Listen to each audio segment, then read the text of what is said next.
We continue our series for the children. Today we are discussing obsessive compulsive disorder, and licensed professional counselor Drew Hayes joins us today with more information. Drew, thank you for coming. Let's talk about OCD. What exactly is it? Well, OCD is obsessive compulsive disorder. It's an anxiety disorder that is diagnosed when you have obsessive thoughts, which can be things of any kind of thing that is negative, provoking, somebody's going to die, something bad's going to happen. Those kinds of thoughts that are relieved with compulsions or rituals.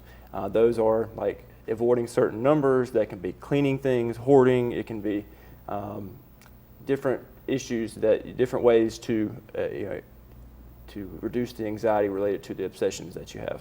So it could be something as simple as just keeping something or keeping multiple things, but that could also be something that's normal for some children at some point. So how are you able to determine and what behaviors are there for parents to see that it might be OCD?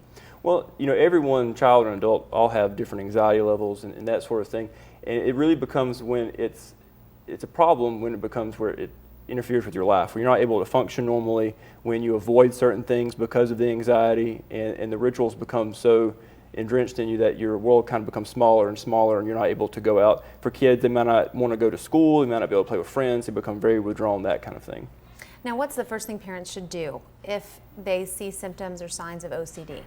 Well, the first thing would be to seek out an opinion as far as that, go see a pediatrician, to see a counselor, that sort of thing, to get that evaluated to see if that's what's going on. Is there medication or is there therapy? What's the treatment options for OCD? Well, the most recognized form of treatment is doing behavioral therapy with medication to go with it. Behavioral therapy is very effective. It consists of exposures to the anxiety, and basically what you do, you start off with a very low anxiety-provoking situation. You let the client be in that situation if they're able to reduce the anxiety themselves, and you gradually increase the anxiety-provoking situations.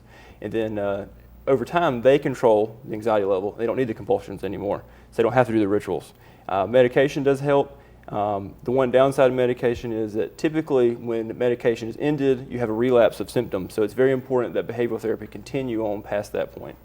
Now, OCD, how common is it in children?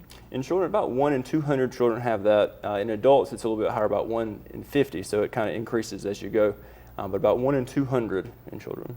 Is there anything that brings on OCD, or is it something that just is random in children? Well, as far as that goes, it can be some kind of genetic factors. If there's a predisposition in the family of anxiety disorders, it can also be from life situations, deaths, divorces, any kind of traumatic events can increase that. Okay, well, good information about OCD. Thank you for coming by. Thank you. And if you have any questions for the children, you can email us at morning@WTVY.com. And if you'd like to watch this interview or any of our past interviews, you can log on to our web channel at WTVY.com and click on For the Children.